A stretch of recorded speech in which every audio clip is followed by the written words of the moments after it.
I'm really excited that we have this opportunity to address larger social issues, and I'm very, very happy that two people who I admire greatly and who I know, and two others who I've heard of and admire greatly for what I've heard, are part of this panel.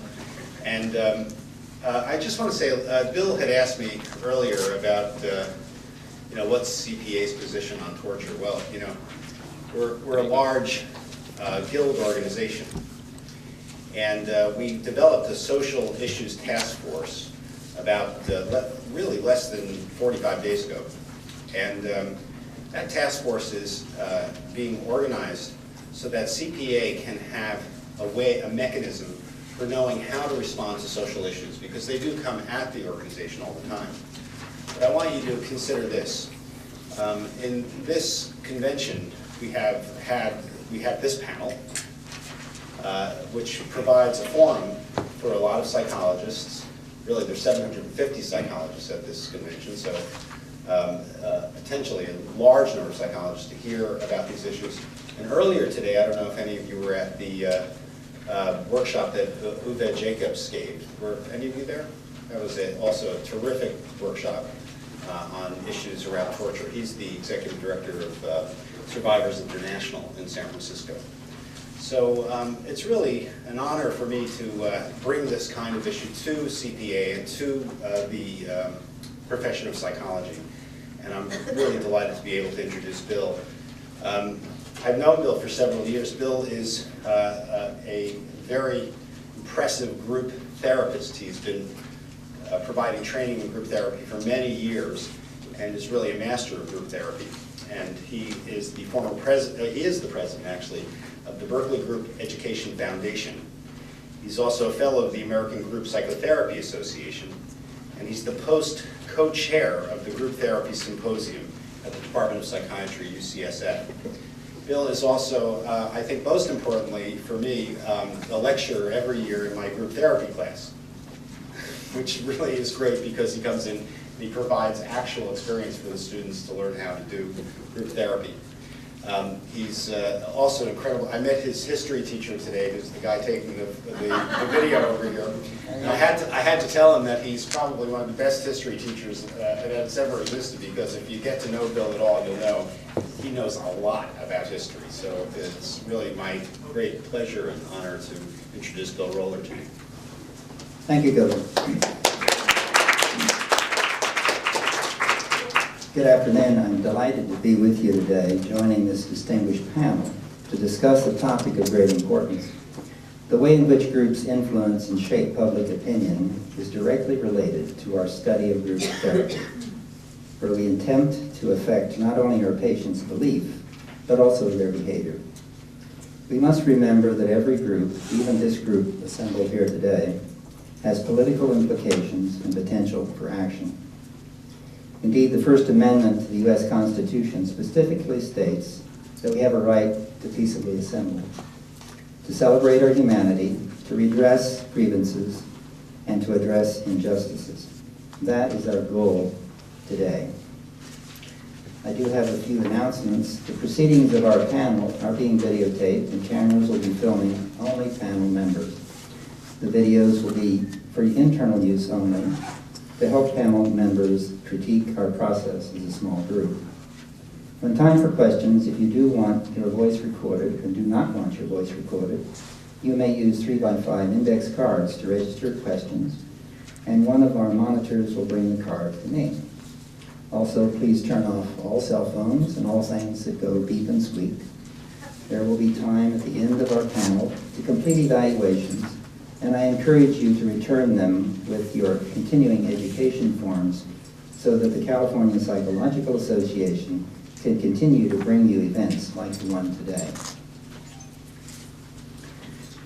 You will note that our panel, as a small group, will take a particular point of view and attempt to influence your thinking on subjects pertinent to our times and the actions and foreign policy of the United States government. We hope that you will use the floor microphones provided to engage with us in dialogue that will help us move together toward greater understanding and resolve. I regret that Dr. Robin Lakoff, noted author and linguist, is unable to be with us today. But we shall in our own way address the crucial role that language plays in shaping opinion.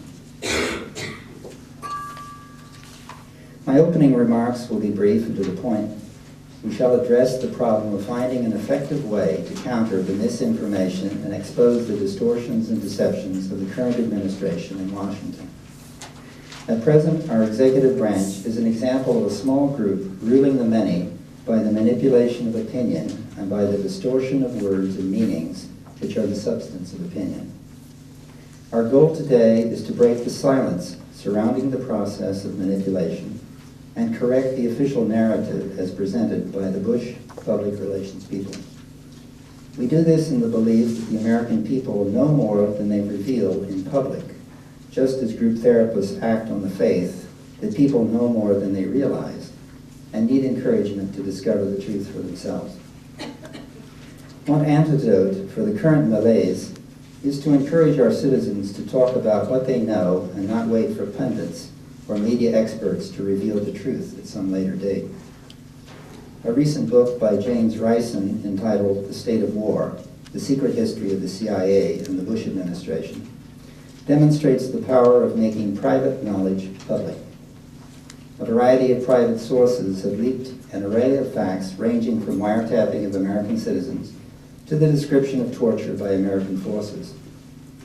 More and more we depend on such sources to give us a more accurate picture of what our rulers are up to than they themselves would ever admit. In this spirit, we call upon all those who have private knowledge of the secret operations of our government to come forward to elucidate and educate the American public so that we can truly behave as a sovereign people and make decisions worthy of a free and informed electorate. Albert Camus once said that I should like to be able to love my country and still love justice. Like Camus, those of us who are deeply patriotic to the American Republic would like to see our government dedicated to the highest ethical principles of international behavior. However, as revelations this week have shown, the specter of atrocity haunts American armed forces in Iraq. And we must realize that atrocity, the willful killing of innocents, is a logical consequence of torture and a political culture that condones torture. Those who torture will commit atrocities, and we must ask ourselves the question, what kind of people do we become when we sanction torture by our countrymen? What are the long-range consequences for a society that allows this to occur? My own interest in this subject goes back to my father, who was an FBI agent and member of the espionage squad, as it was called in the 1940s. During my childhood, he spoke to me often of the undercover operations, the assassinations, and yes, the torture he participated in, both within the United States and abroad. He spoke to no one else about these things, a characteristic I found among people with horrific stories to tell. The need, at least, to speak with one person, to have one person they can confess to. For many years, I have collected the first-person narratives of the sons and daughters of FBI, CIA, and other Secret Service operatives, and I must add, have kept them locked away in places far from my home and personal computer. Like the children of Atreus from the ancient Greek legend, who were cursed by their uncle after their father murdered his nephews and fed these murdered children to their father, a novel and hideous form of torture. I believe we children are also cursed. I believe the children of Secret Service operatives are cursed by the people our parents killed and tortured. That curse has a name in the modern psychological literature. It's called post-traumatic stress disorder, or PTSD. It is a curse of memory that corrodes the soul and casts the specter of trauma on families for generations. In our attempt, then, to give public voice to private knowledge, I will ask our panel to address three specific issues. One, how the U.S. government distorts language to misinform and deceive the American public.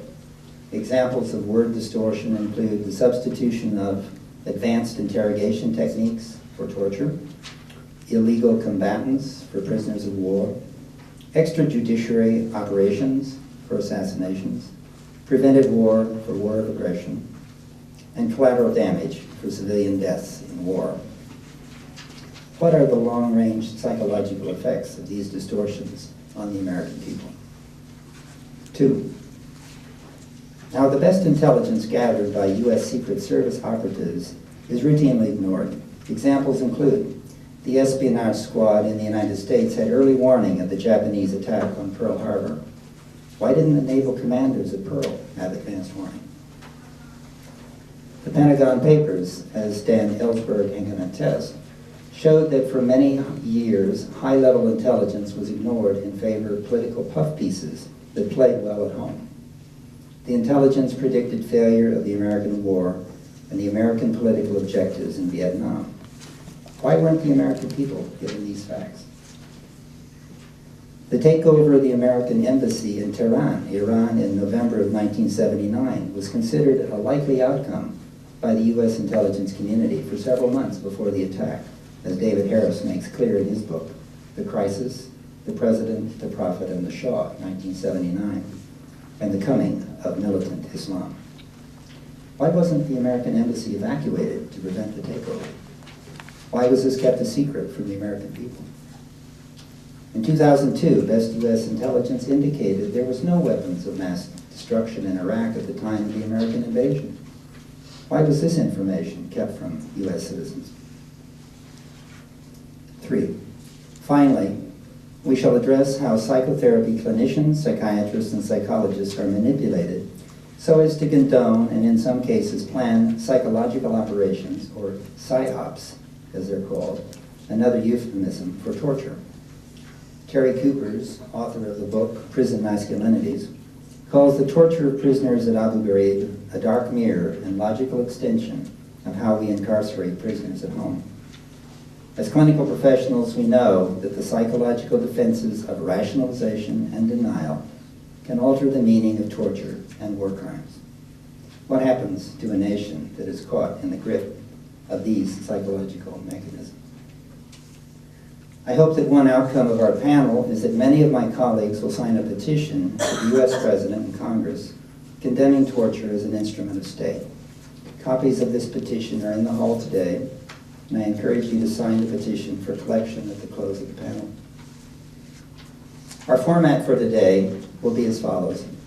Each of the 3 panel members will have 20 minutes to make a statement drawing on his personal experience and study. Each statement will be followed by a 10-minute discussion, including questions and answers from other members of the panel and the audience and group interaction. Order of presentation will be first, Terry Coopers, second, David Harris, and third, Daniel Ellsberg.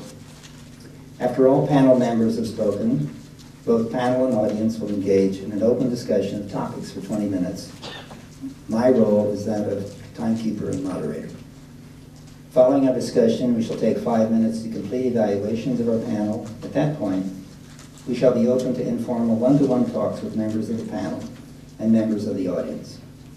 Our panel members are willing to sign their books, which are on sale at the conference bookstore in the Regency. That's it. Yeah. Everyone know where the bookstore is? Yeah, just below the first floor. You can buy a book there and have it come back and they'll sign it. Okay, I'll now introduce our panel. Terry Coopers is a forensic psychiatrist who gives expert testimony in trials involving capital punishment and is at the vanguard of those working for prison reform. As a friend and colleague, I'm really happy to have you here. Thanks, Terry. Take it over. Thank you, Bill. It's really an honor to be here. Bill Roller is an esteemed colleague, and he has the bravery to bring these issues in front of our community of professionals. And then 2 of my heroes are here on the panel with me, so that's why it's such a big honor. David Harris and Dan Ellsberg have really walked their talk, and they've taken huge risks to speak truth to power. So I'm honored to be on the panel with this bunch. I'm going to start with the first word, which is language. And the word I want to talk about a little is democracy. Our government is having a crisis in the use of their word democracy. Democracy is the term they use to rationalize wars of destruction and to bomb innocent civilians and then to torture people at Abu Ghraib. But that isn't actually what's causing a crisis, because they stand there and tell us this is democracy, and the reason we're bombing this country and this country is that we want to bring them democracy, like we've done in Iraq, for instance, or Afghanistan. The problem is, as Condoleezza Rice was stuck speaking a few weeks ago in the Middle East, she says that the problem with Iran is that they don't have democracy. The problem with the Palestinians is they don't have democracy. The problem with Venezuela is they don't have democracy. The problem is Brazil doesn't have democracy. And all of these countries have elected socialist leaders. So socialist followers of Islam, countries are deciding what they want, and we have a legitimation crisis. That is, we're bombing people and torturing people in the name of democracy, and countries that are doing democratic elections are the people we're calling the axis of evil. Aristide in Haiti is another example. I have different definitions of democracy. My definition of democracy involves inclusion. For instance, you don't have inclusion if you have a lot of the people in the country uneducated, because democracy requires education of all so everyone can participate in the polis. So equity becomes an issue. Equity in terms of people having the basic necessities of life satisfied, like housing. We have a huge homeless population, a shame on the United States, the richest country in the world. All of these are part of democracy, that if we want to have a democracy really, rather than a hypocritical kind of using it as an excuse for militarism, we need to do all of those things and attend to equity, education, housing, etc. That's my belief. Now, I want to comment about some psychodynamic or group dynamic mechanisms having to do with the lack of democracy, and ultimately it's a lack of democracy that allows torture. And the fact that this country condones torture by itself in foreign countries is a sign that our democracy is in great peril. Democracy is about inclusion, and the opposite of inclusion is exclusion. Inclusion means that all of the people together have a voice in how the government or the country is to be run. Exclusion is that certain people don't count. In the United States, we have a problem having African Americans vote. In other ways, we don't count people as people. For instance, immigrants. We have a crisis going on right now with immigration. We're building a wall with Mexico. And the reason is that these people don't count. We don't want them here, even though we abuse their labor. Terrorists, we don't want. Sexually violent predators, we don't want. And when we say we don't want these people, and I would say prisoners are in this group, when we demonize these people, what we do, instead of saying they've done something wrong, the violent predators and the prisoners, instead of saying they've done something wrong, they're human beings like us and they've done something wrong and let's deal with that as a democratic society, what we say is they're not human beings. We don't say this, but we act it out. They're not human beings. They're not entitled to the rights of human beings. I had a case go before the Supreme Court. I testify in class action lawsuits about prison conditions. And a case went before the Supreme Court, and Clarence Thomas wrote the majority view, and it starts with, this case is premised on the fact that prisoners have rights. They don't have rights. That's how the opinion started. So what we do is we take certain groups of people and we stigmatize them as not essentially human beings. Therefore, things can be done to them that don't count in our way, in our sense of human rights, of civil rights, of how we interact with each other in society, because these people are outside of society. Now, there's two kinds of disconnections here. Let's take torture as an example. There's a disconnection in the mind of the torturer. That is, if you saw Schindler's List, there was a Nazi commander who was shooting people arbitrarily from his porch in the concentration camp. And then it showed a scene of him being home with his children, playing with his children. Robert J. Lifton has written a book where he calls that double consciousness. There's the consciousness of the torturer or the sadistic killer at work, and then there's the consciousness of that same individual at home with the children. That's one kind of disconnect that occurs and is a prerequisite to torture. The other kind of disconnect is what I was just talking about.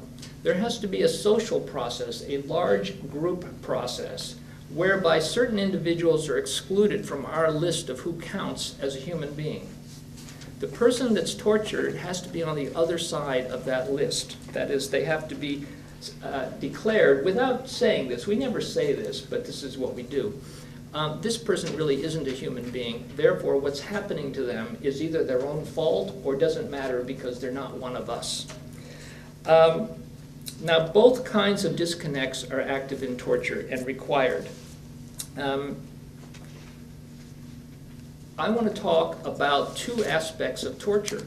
One is what's going on in the mind of the torturer, and Dan Ellsberg is going to talk more about that. And then is what's going on in our minds that we allow it to happen. What's going on in society as a society-wide phenomenon that we accept the torture.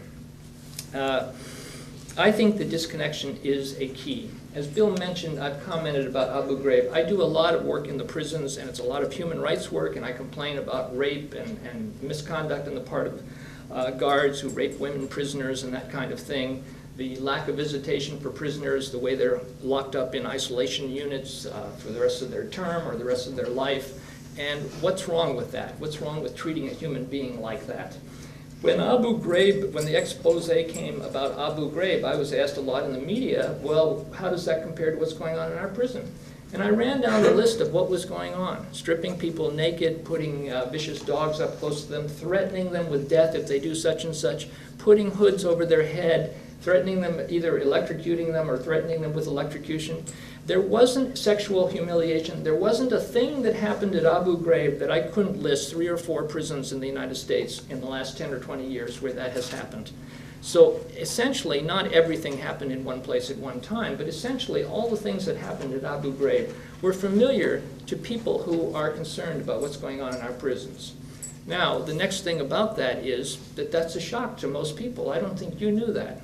And everyone I've spoken to about it was totally surprised that that's the case. Abu Ghraib is some kind of atrocity that happened because there were some bad military people over there, and we're trying to decide whether it stopped at the sergeant level, or the lieutenant knew, or the colonel, or maybe the whole command knew, and it was done on purpose to aid the interrogation.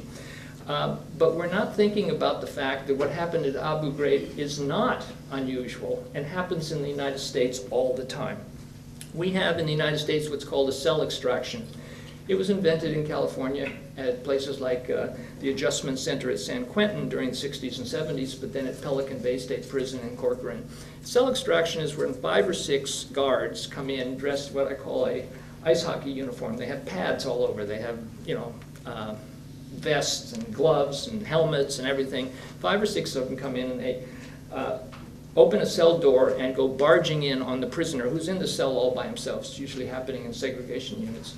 And they slam him against the back wall, and usually the prisoner, although the officers say they were following procedure, the prisoner usually ends up with major injuries, broken bones, smashed face, that kind of thing. That goes on every day in American prisons. That's not unusual. One of the things I testify about is mental illness in the prisons.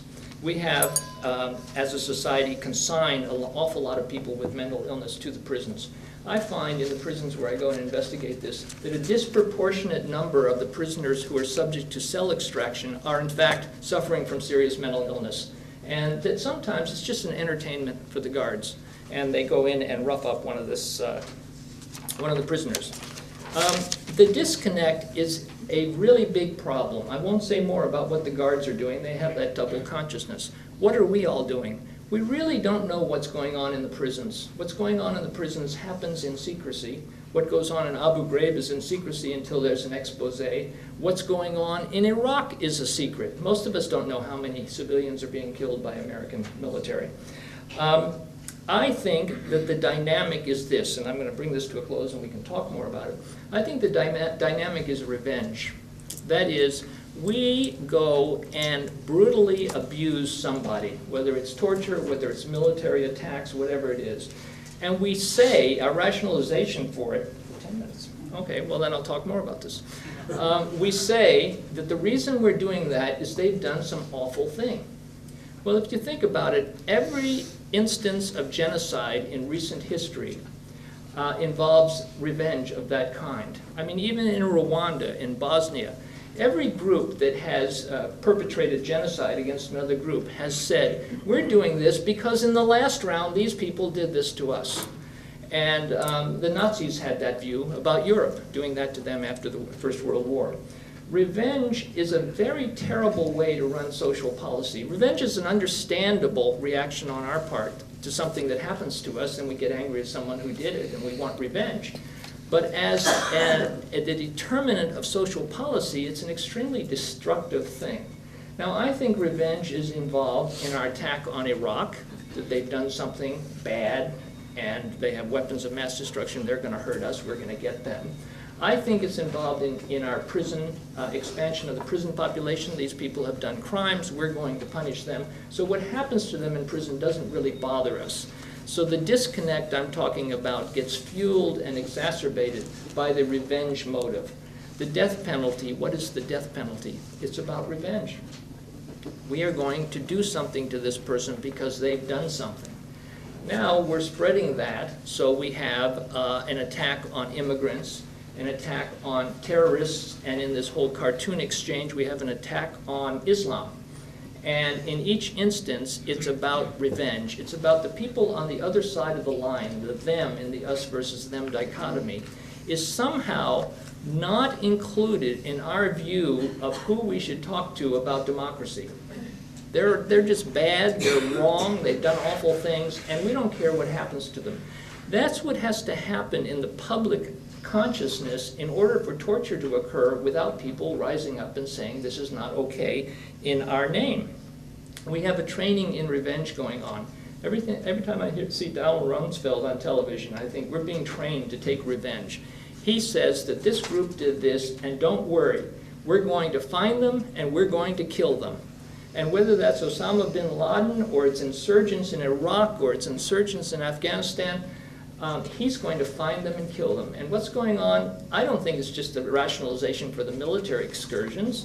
I think it's a training in revenge. That is, revenge is ruling in our public consciousness today. You can see it on the freeway. I don't know if you feel this way, but I'm feeling that people are just less kind to each other since 9/11. There's a revenge motive, so that if you cut in or if someone is driving poorly, someone else will practically ram them on the freeway. And I think that's just a general mood that revenge is shaping. We do that in our media campaigns. The war on crime, what is that? What is a war on crime? I mean, the answer is that the criminal is like the insurgent in Iraq. We've removed them from the group we include when we talk about democracy. They're terrible people. They should be locked up for a long time and the key should be thrown away, or they should have the death penalty. The war, it was a war on poverty, now there's a war against the poor. There's the dismantling of the social safety net. It's interesting that the dismantling of the social safety net, that is Bush's recent budget, the war in Iraq, and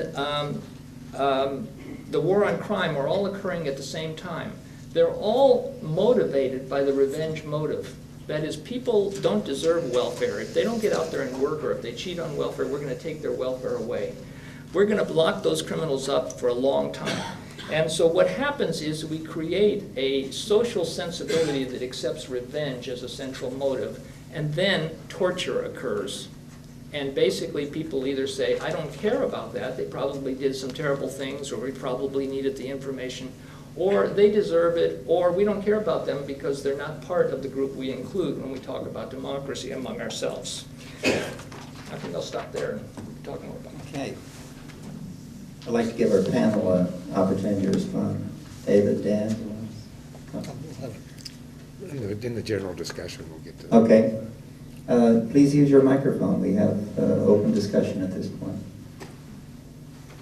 Go to the microphone, please.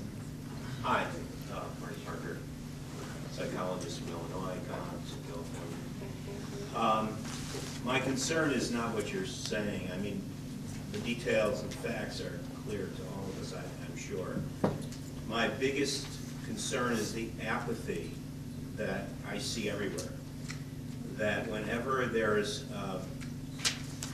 talks or discussions or dissonance, it's squelched. And that is more of a concern than what we're talking about, because we're not doing anything about it. And that is my serious concern. How do you feel about that? Well, it's a good point. I don't agree that we're not doing anything about it. However, our efforts are very preliminary. I think there's a lot of people in this country feeling that things are not right and we should do something to fix it, but we've gotten so used to apathy that we don't do anything. Coming here is a move away from apathy. Really, I don't think what you're saying is inconsistent with what I said, but the way I would put them together is that the kind of dynamics I'm talking about, the exclusion of people from the ranks of human beings amongst us, is also causing apathy. That is, I don't care what happens to them. Thank you. Being a native of Illinois, I think there is a veteran that's running for Congress from Illinois named Duckworth. Yes, she lost her legs in the Iraq. Yes, exactly. And I'm presuming she's against the war, right? Yeah. Yes. Okay. I was asked to turn the mic on, but it does seem to be on, actually. Yes. It's on. I think the notion that it's a revenge motive starts a little too late. I've worked a lot with folks who've been traumatized in one way or another, and actually, interestingly, a lot with traumatized men in things like law enforcement and those sorts of things. And one of the things that becomes very clear to me is that fear is the underlying mechanism that drives, I think, both revenge and the broader thing that I see in the society. So that for some people it's revenge, for other people it's other things, but that underneath it, it's creating a culture of fear. So that these people who we dehumanize in large part because they have made us afraid or because we are convinced that they are people to fear. And that in order to change that revenge motive or the other things that go along with it, we really need to attack that manipulation and creation of a culture of fear. That's what I see going on with large numbers of political figures in this country and around the world.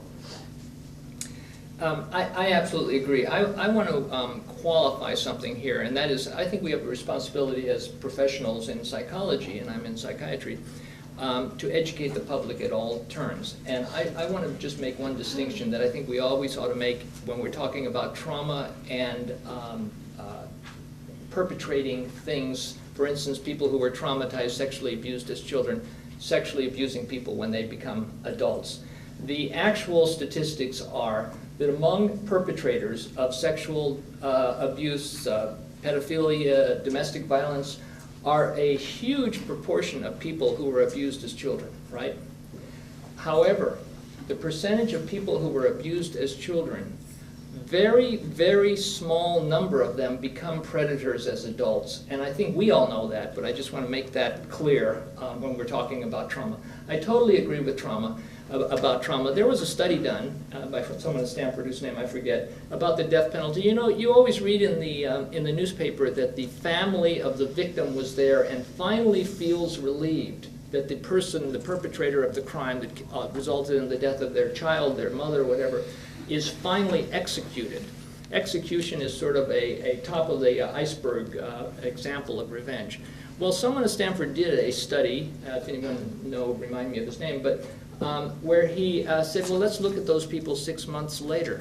Let's go talk to the family that said to the Chronicle that we feel finally done with this and see if that's true. And what they found was that actually the situation was worse. They found that what they'd been waiting all these years for, the execution of the murderer of their loved one, actually did nothing to help them with their grief and their post-traumatic symptoms. And actually they were in worse shape now, I think partly because of the disappointment that it really didn't help.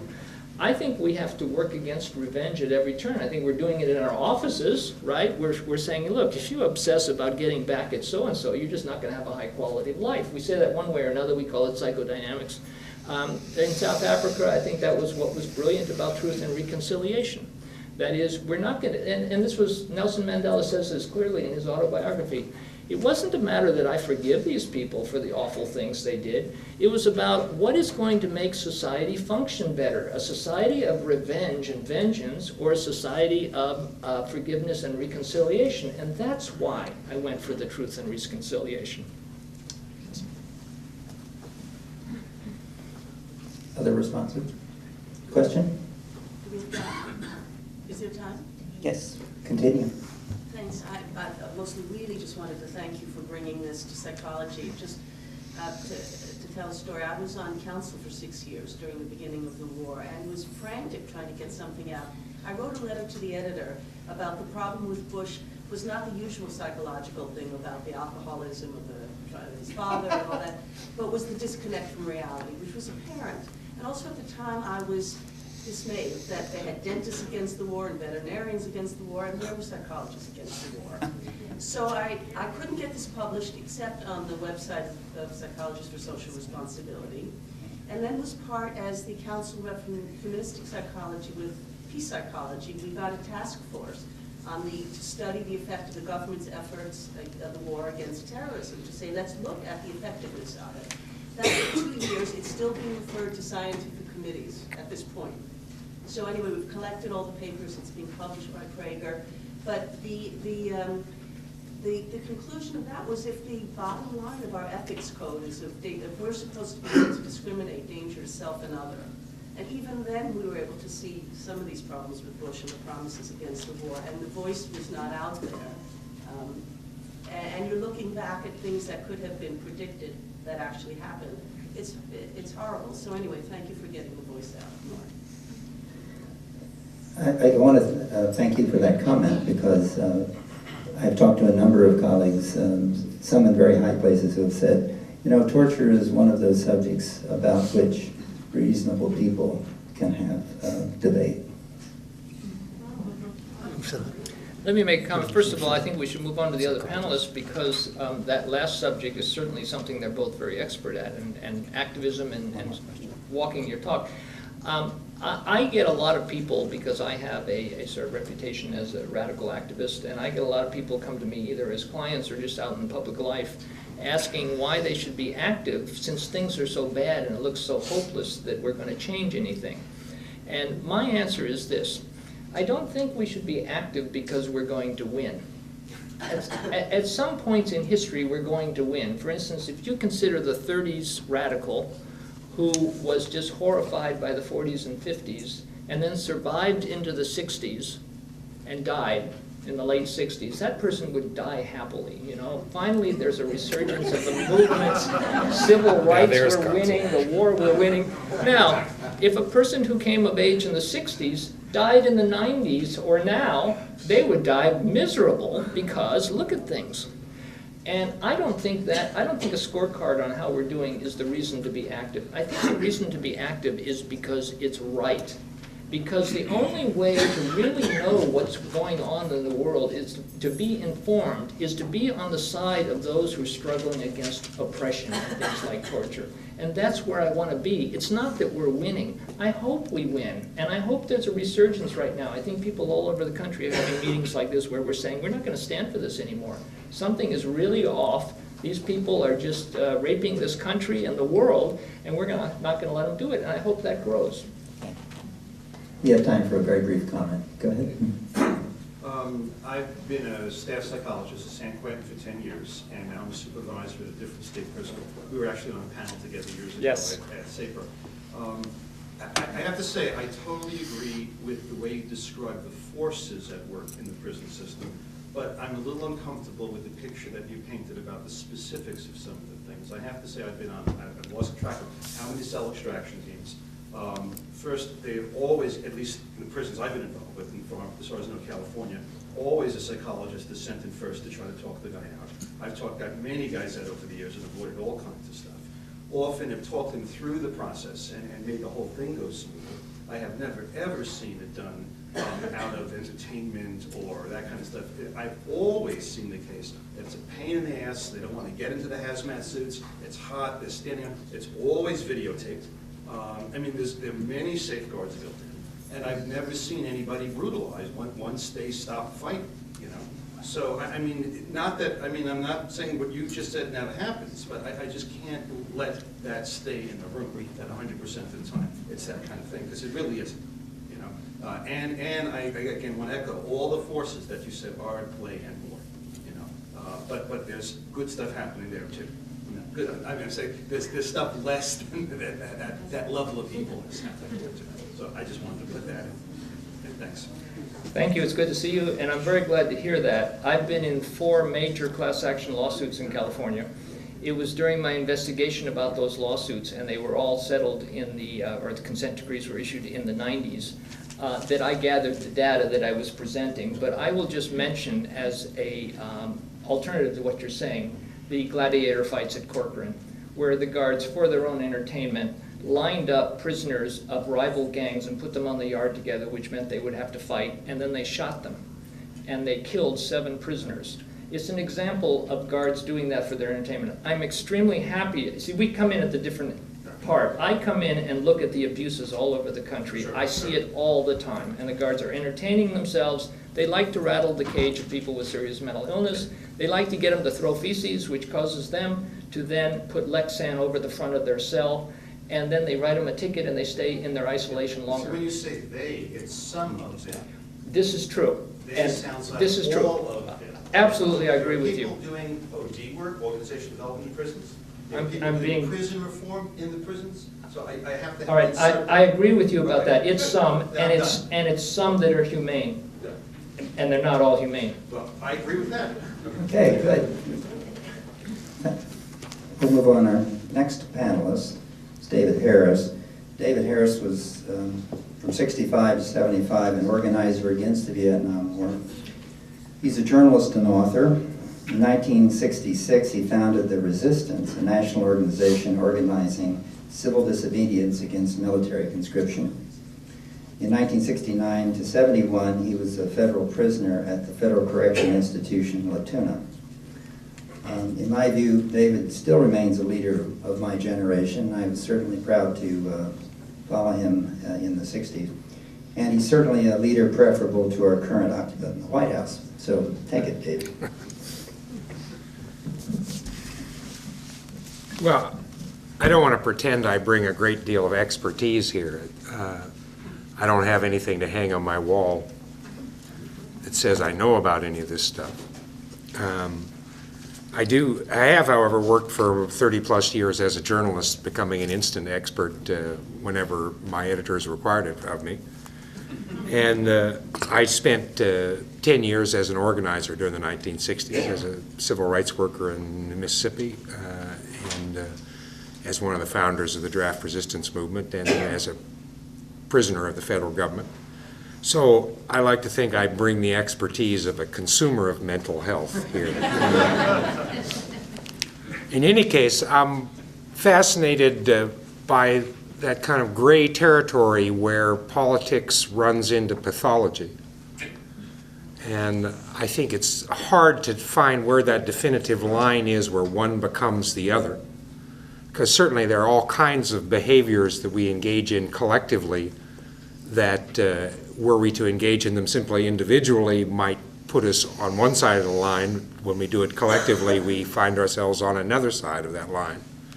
Certainly activities like lying, which is frowned upon in individuals and accepted as a must skill if you were to be a politician. Aggression is another one of those what is looked upon as heroism when we do it in one large group.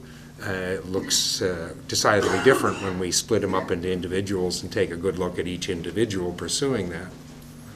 Hate is another one of those. It has been long accepted in many points in American history as an underpinning of American policies, either towards minorities or towards external enemies. But certainly none of us would advance hate as anything but a destructive behavior on the part of somebody who engages in it as an individual. But I like to think there's at least one area which, at least at one time, was not confusing and not covered with gray area. There's a place where both of these instrumentalities come together and their linkage is obvious. And that, of course, has been torture. You know, like all Americans, I was raised with a a very different notion of torture than the one that's being played about in the American body politic today. For my generation anyway, who grew up on our father's stories from World War II and liberating Europe from the Nazis and liberating the Pacific from the Tojoists and saving the world from the communists who came after that in the Soviet Union, one of the underlying images of all this, of course, was that part of the reason that we had to stand and fight those things is because we were different. And part of the way we were different, if you got people to analyze it, and you looked at the images that we continued to carry of those people that we fought against, was that we, on the one hand, embraced the rights of man.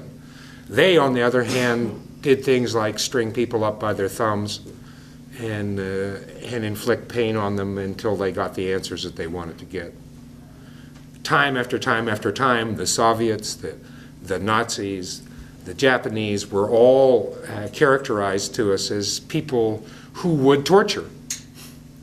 And one of the things the Americans were not was people who would torture.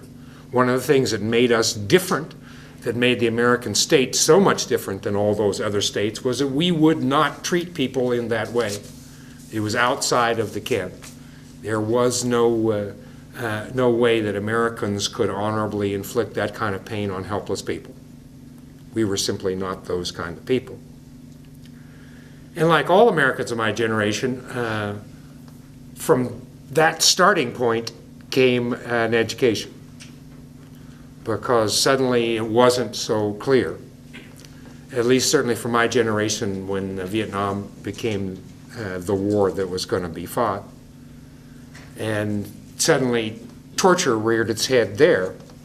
I remember my first encounter with the fact that Americans tortured in Vietnam. Came down the road in the city of San Jose at a trial of a draft resistor who had refused his orders to report for induction in the United States military and was defending himself in a San Jose federal courtroom. And as part of his defense, called an American enlisted man who had just been had just left the Army and had worked in military intelligence out in the field. And this enlisted man came up and testified as to how they dealt with prisoners when they came into their hands. This was early in the war, in 1966. And at that time, the American troops out in the field were equipped with those field telephones, you know, always see in the movies, you know, where the crank generator, and then you crank up the generator and then you talk on the phone.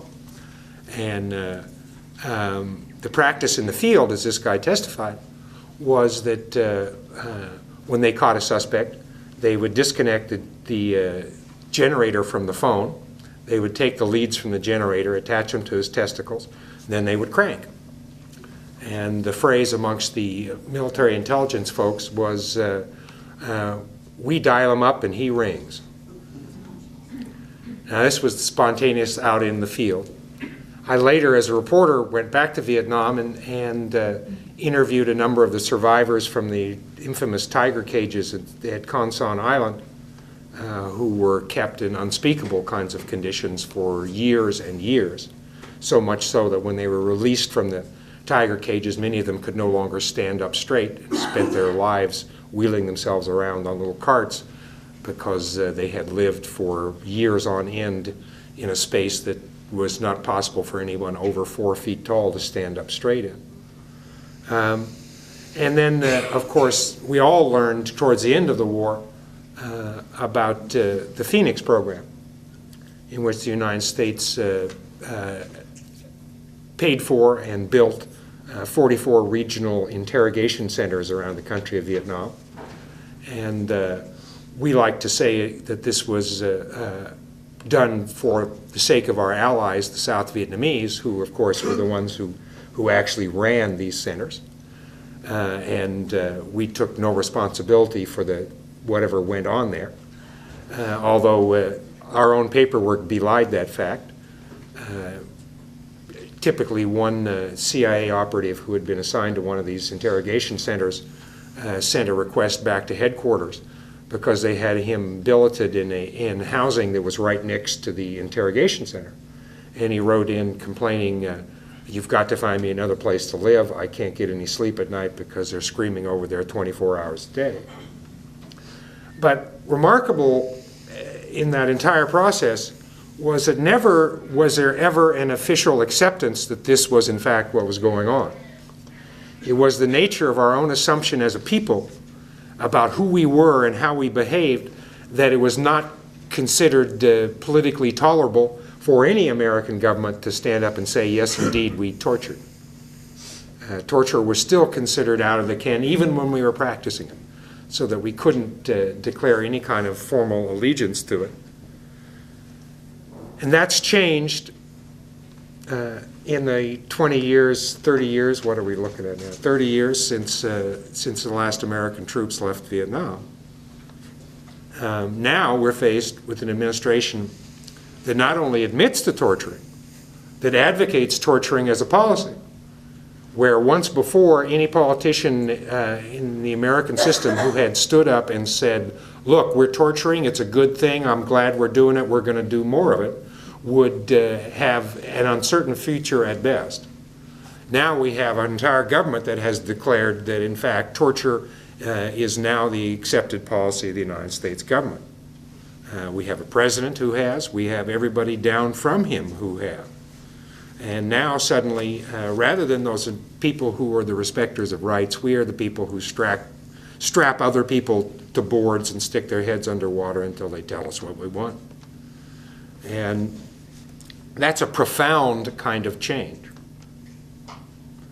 And I think it's a change that requires all of us to address it, but particularly folks that are in your work. This is pathology run amok. This is behavior that is totally unacceptable either collectively or individually. There is no compromise about this. And for those who, by virtue of what they do for a living, end up being the watchdogs of our own mental health, it's an area that I think would require your voice to be heard above a lot of other voices. This is not just an issue of whether you like the war or don't like the war. This is not an issue of politics. This is an issue with its root in human suffering and our multiplication of that suffering in intentional ways. And that we cannot expect to be a healthy society as long as we subscribe to this kind of pathology. It is not possible. The people who engage in it individually will suffer, and all of us can suffer from it in the collectivity of our body politic. And it is foolishness to pretend otherwise. This is transformative behavior and needs to be addressed. I think part of the address we have to make is to try and figure out what it is that allowed that transformation to happen. You know, maybe it's a transformation of pretending as opposed to being open about behavior. But that in itself is a big transformation. And while I certainly don't feel I have a definitive list of what are those conditions that let us do that, I have made my own little list to offer today. The first is, of course, how we as a society process trauma, our own trauma, and our failure to do so. If we look at the current situation, I think that virtually all of it runs right back to 24 hours starting on the morning of September 11th. And the 24 hours that videotape of the towers in New York being hit over and over and over and over and over and over and over and over, and an entire nation sitting down in front of their television sets watching that happen over and over and over and over again was a recipe for how to create psychotics. Rather than stepping in and developing a social process that lets us process our trauma, we instead reinforce the trauma as hard as we possibly could, and then marvel that whenever the government shouts orange, New York buys up all the duct tape in the surrounding 200-mile radius. It is not an accident. And until we get better at processing our trauma, until we as a society are able to look at our trauma and talk about it, and talk about the fear that trauma generates, and let those things be open facts that we can then process and get past. Until we develop that kind of process, we're always going to be led down the wrong street by this kind of trauma. We're never going to be able to rectify ourselves. So I think all of us have an obligation to make recovery from trauma a priority for the rest of the country and for ourselves. It is a situation where the services that you guys provide is extraordinarily necessary for all Americans, for us as a body politic to be able to process what's going on. I think a second thing I would put on the list is denial. One of the reasons that we have been led down the street into torture is that we don't call it torture. We call it anything but torture. We are not torturing, we are just sticking people's heads under the water. This is the logic that only a torturer can hold. Anybody who's had their head stuck underwater does not buy this argument in the least. But I think the roots of this denial are once again in our inability as a people to accept the realities that we are faced with. And certainly this is reinforced by a government that will not speak to those realities. That rather operates by projecting on the situations and simply repeats its projected message. And there is no attempt to grapple with the difficulties of the situation that we have stepped into on a human level, independent of what the politics of this are. That what an extraordinary situation we're in, and to get out of it, we have to begin by recognizing what it is and calling it by its right name. I think the third factor that's playing here is the arrogance that we have witnessed in this policy in Iraq, where Americans are convinced that somehow when they do it, it's different. When anybody else does it, it's something else. But that Americans somehow have this free ticket. So we can call what used to look like imperialism when the British did it, and when the Romans did it, and when the Soviets did it, and when the Nazis did it, you go down the list. It all looked like imperialism in their hands, but in our hands, it's bringing democracy to the people. Suddenly, we have decided that we have the right to control other people's political conditions by virtue of our military force. So that we insist that somehow we are such a benign presence that even firing of weapons into people's houses will not deter that benevolence. And this is an extraordinary piece of arrogance that borders right up on racism, and again has to be called for what it is. We are not any different. That's the tragedy of this. What for my generation, when I first arrived at Stanford University in 1963, the big intellectual issue had been framed by Hannah Arendt's book, Eichmann in Jerusalem, which, as you may remember, recounts the trial of Adolf Eichmann after having been discovered in hiding by the Israelis, kidnapped, brought back to Israel, tried for war crimes that included making the trains run on time to go to the ovens. And as she so aptly put it, the issue is not what do you do about the Germans. Their violation is obvious. Any civilized people has no option but to stop these people from what they're doing. The issue is, what do you do if you're a German? And that's the issue that my generation faced about the United States of America, and it's the issue that we all face about the United States of America today. I think a fourth factor that carries us down this road is simply the ignorance. The reason we don't see most of these people as human beings is because we don't know anything about them. The only thing we know about most of these people is a caricature that we may have seen on some television program. That's it. We don't understand their cultures. We make no attempt to. We don't speak their languages. We make no attempt to.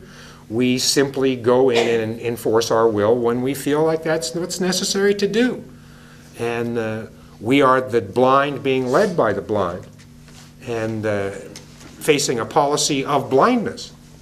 The government has actively attempted to keep us in ignorance.